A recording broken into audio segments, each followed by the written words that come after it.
দিনে 7 টাকা আয় করা মানুষটা আজ 3 কোটি টাকার ব্যবসা চালান। হ্যাঁ, ঠিকই শুনেছেন।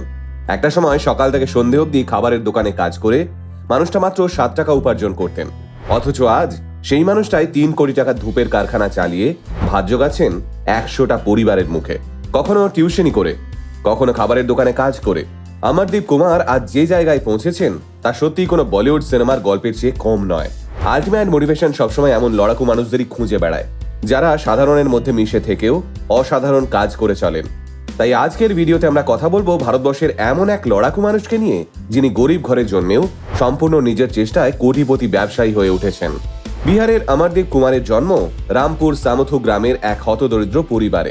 ছোটবেলা থেকেই অমরদীপ টের পেয়ে যান এই নুন আনতে পান্তা ফুরোনোর সংসারে বেঁচে থাকতে খেতে হবে। তাই মাত্র 9 বছর বয়সেই স্থানীয় একটা খাবারের দোকানে বাসন মাজা আর খাবার পরিবেশন করার কাজে লেগে পড়েন অমরদীপ। সেই টাকা আর অধিকাংশটাই মায়ের হাতে তুলে দিলেও নিজের পড়াশোনার জন্য সামান্য কিছু টাকা সরিয়ে রাখতেন অমরদীপ। এভাবেই 1989 সাল থেকে 1996 সাল অবধি টানা 7 বছর খাবারের দোকানে কাজ করেন অমরদীপ। আর দোকানে কাজ করতে করতেই অমরদীপ পাশ করে যান ক্লাস 10-এর ম্যাট্রিকুলেশন পরীক্ষা। তবে ম্যাট্রিকুলেশন পাশ করার পর অমরদীপ আর দোকানে চাকরি করেননি। নিজের চেয়ে ছোট ক্লাসের বাচ্চাদের সামান্য টাকার বিনিময়ে টিউশনি পড়ানো শুরু করেন তিনি। এভাবেই ধীরে ধীরে একটার পর একটা পরীক্ষার ধাপ পেরিয়ে অমরদীপ প্রস্তুতি নিতে শুরু করেন সিভিল সার্ভিস এক্সামের জন্য।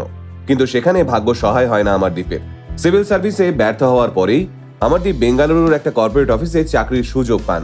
ওই চাকরির সূত্রেই অমরদীপ পাড়ি দেন দক্ষিণ কোরিয়া এবং থাইল্যান্ডে।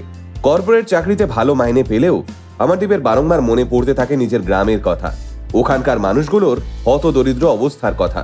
ততদিনে বায়োকেমিস্ট্রিতে পিএইচডি ডিগ্রিধারী ডক্টর হেমলতা সিংকে বিয়ে করে সংসার পেতেছেন অমরদীপ। এমন অবস্থায় অমরদীপ সিদ্ধান্ত নেন তিনি চাকরি ছেড়ে গ্রামে ফিরবেন, গ্রামের মানুষদের সঙ্গে নিয়ে একটা কোম্পানি খুলবেন। সেই সময় সবাই ভেবেছিল অমরদীপের মাথা খারাপ হয়ে গেছে, নয়তো এমন ভালো মাইনের চাকরি ছেড়ে কেউ গ্রামে ফেরার কথা ভাবে। 2019 সালে নিজের গ্রাম রামপুর সামথুতে একটা ধূপকাঠির কোম্পানি খোলেন অমরদীপ কুমার। সেই কোম্পানির নাম রাখা হয় মোরাং দেশ ভেঞ্চার প্রাইভেট লিমিটেড।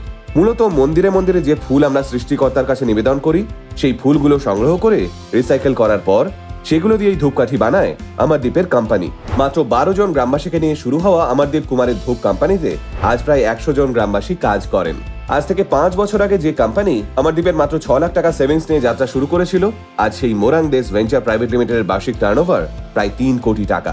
অমরদীপের কথায়, আমি বেঙ্গালুরুতে থাকাকালীন যা মাইনে পেতাম তা দিয়ে অনায়াসেই সংসার চলে যেত আমার। অন্যদিকে আমার স্ত্রী হেমলতাও একটা সংস্থায় চাকরি করত। কিন্তু আমার বারবার মনে হতো ছোটবেলায় আমি যে কষ্টটা করেছিলাম, হয়তো আমার গ্রামের কোনো বাচ্চাকে এখনো সেই কষ্টটাই করতে হচ্ছে। কারণ আমার গ্রামের অধিকাংশ পরিবারই ছিল হতদরিদ্র। তাই তাদের জন্য কিছু করব বলেই চাকরি ছেড়ে এই ধূপ কোম্পানি খুলি আমি। সত্যি বলতে মাত্র কয়েক বছরে আমরা যে সাফল্য পেয়ে যাব, এটা আমি স্বপ্নেও ভাবিনি। ঠিক এখানেই হয়তো অমরদীপ কুমার আমাদের চেয়ে আলাদা।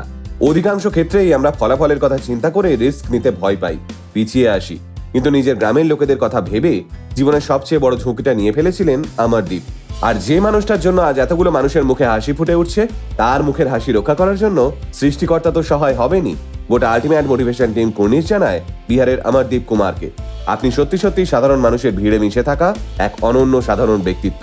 তাই আমরা প্রার্থনা করব আপনার কোম্পানি যেন ভবিষ্যতে আরো বড় হয়, আর সেখানে যেন আরো বেশি মানুষের কর্মসংস্থানের সুযোগ হয়। আল্টিমেট মোটিভেশন কথা বলে আমার আপনার মতো মানুষের, যারা সাধারণের ভিড়ে থেকেও অসাধারণ কিছু কাজ করে দেখায়। আল্টিমেট মোটিভেশন, বাংলায় মোটিভেশন, বাঙালির মোটিভেশন।